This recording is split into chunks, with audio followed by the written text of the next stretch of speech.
গবেষণা বলছে শিশুর মোটিভেশন শুধু বকা বা চাপ দিয়ে তৈরি হয় না, বরং অটোনমি, সাপোর্টিভ প্যারেন্টিং এবং ইতিবাচক লার্নিং এনভায়রনমেন্ট শিশুর নিজের থেকে শেখার আগ্রহ বাড়াতে গুরুত্বপূর্ণ ভূমিকা রাখে।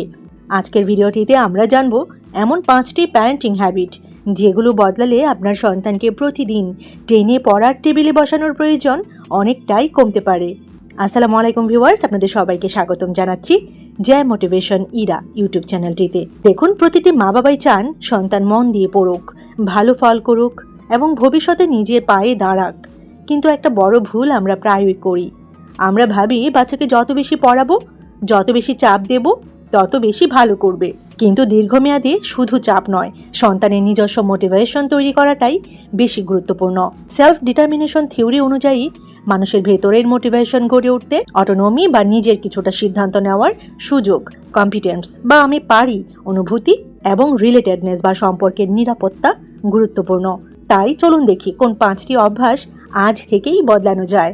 প্রথম অভ্যাস, পড়তে বসো বলা কমিয়ে পড়ার পরিবেশ তৈরি করুন। প্রথম ভুলটি হচ্ছে সন্তান পড়তে না বসলেই বারবার বলা, পড়তে বসো, বই খুলেছ, কতক্ষণ পড়বে। একই কথা বারবার বললে পড়াশোনা অনেক শিশুর কাছে আনন্দের কাজ না হয়ে চাপের কাজ হয়ে উঠতে পারে। এর পরিবর্তে একটি নির্দিষ্ট স্টাডি রুটিন তৈরি করুন। যেমন বিকেল 5টায় নাস্তা, 5:30 খেলাধুলা, 6:30 পড়ার সময়, 7:15 বিরতি। এখানে লক্ষ্য হলো প্রতিবার নতুন করে যুদ্ধ না করে একটি প্রেডিক্টেবল রুটিন তৈরি করা।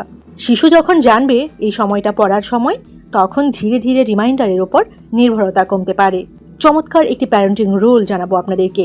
বারবার আদেশ নয়, নিয়মিত রুটিন খুব ইম্পর্টেন্ট। এই রুলটি কিন্তু আপনারা মেনে চলতে পারেন। 2 নম্বর অভ্যাস, কত নম্বর পেলে না বলে আজ কি শিখলে এটা জিজ্ঞেস করুন। দ্বিতীয় অভ্যাসটি অত্যন্ত গুরুত্বপূর্ণ। পরীক্ষার পর আমরা অনেক সময় প্রথম প্রশ্ন করি, কত পেয়েছ, কত কারেক্ট করতে পেরেছ। কিন্তু সন্তান যদি প্রতিবার মনে করে তার মূল্যায়ন শুধু নম্বর দিয়ে হচ্ছে, তাহলে পড়াশোনার মূল উদ্দেশ্য শেখা পেছনে চলে যেতে পারে। তাই প্রশ্ন বদলান। সন্তানকে বলুন, আজ নতুন কি শিখলে, কোন বিষয়টা সবচেয়ে ভালো লেগেছে, কোন জায়গাটা কঠিন মনে হয়েছে।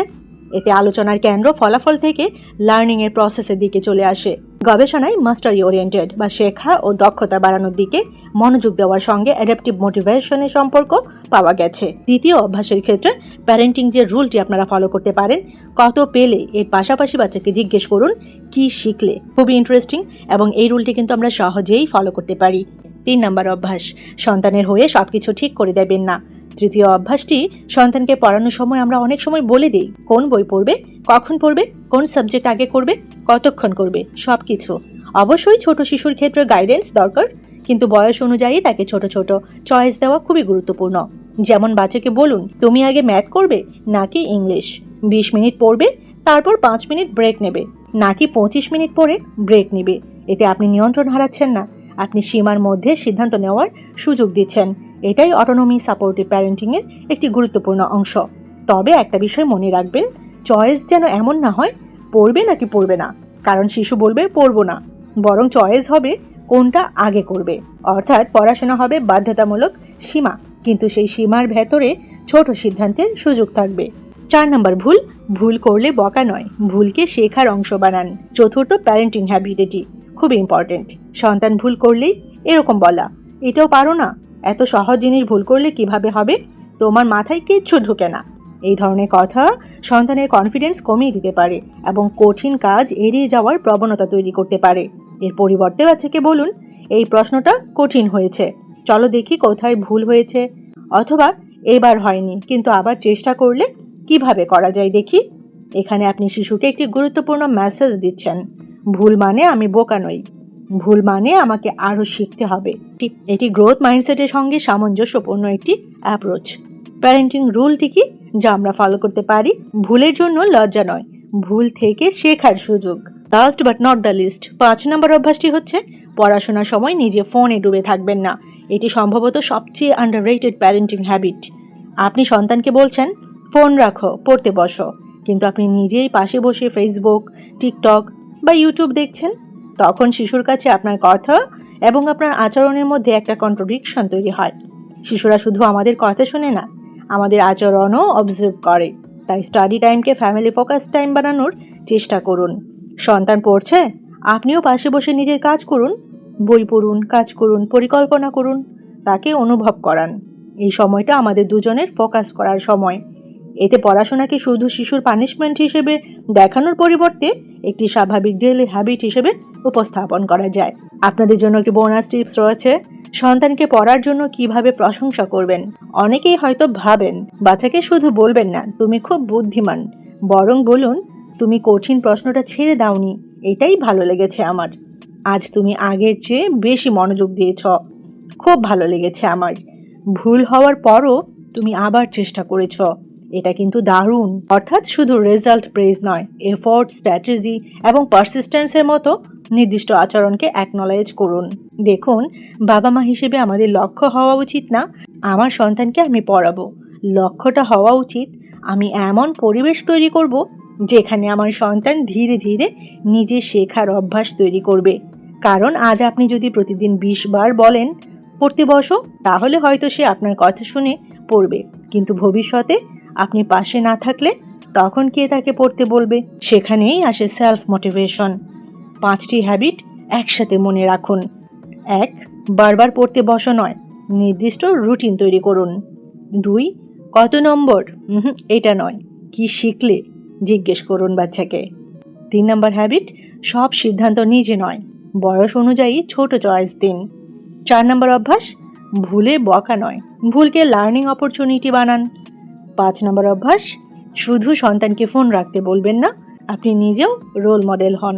সবসময় মনে রাখবেন, একজন শিশুকে পড়াশোনায় সফল করার জন্য সবসময় তার পাশে দাঁড়িয়ে থাকা জরুরি নয়, বরং এমনভাবে পাশে থাকা জরুরি যাতে একদিন সে আপনার অনুপস্থিতিতেও নিজের কাজ নিজে করতে শেখে। আজ থেকেই সন্তানকে জিজ্ঞেস করুন, তুমি পড়বে তো?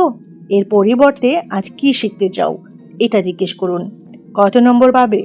এটা না বলে এর পরিবর্তে জিজ্ঞেস করুন, কোন জায়গাটা আরও ভালো করতে পারো?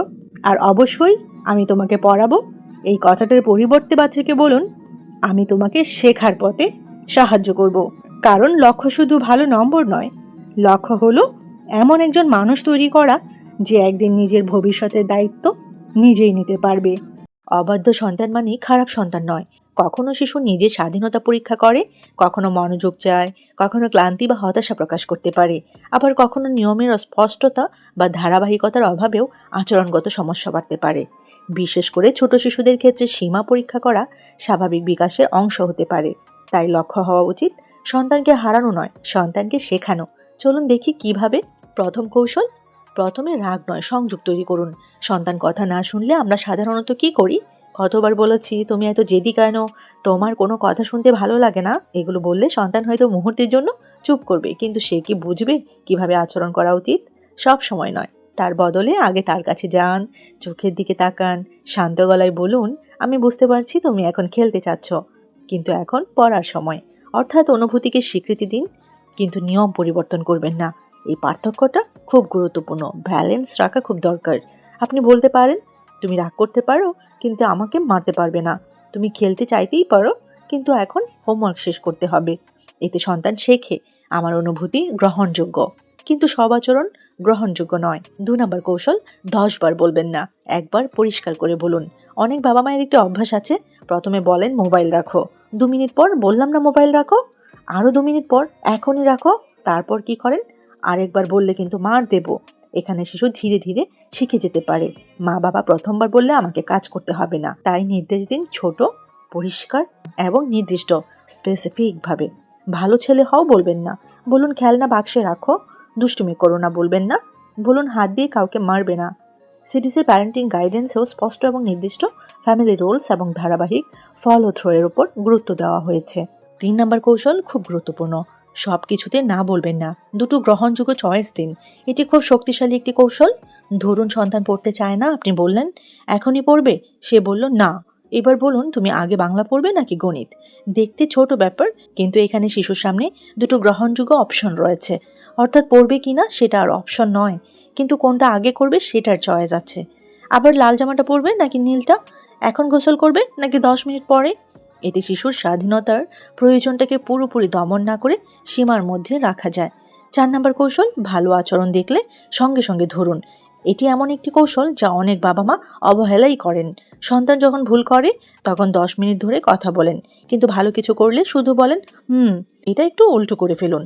সন্তান যখন ভালো আচরণ করবে সঙ্গে সঙ্গে বলুন, তুমি আজ আমি বলার পরেই বইটা খুলেছ, এটা খুব ভালো হয়েছে। অথবা তুমি রাগ করেও আমাকে মারোনি, তুমি নিজেকে নিয়ন্ত্রণ করার চেষ্টা করেছো।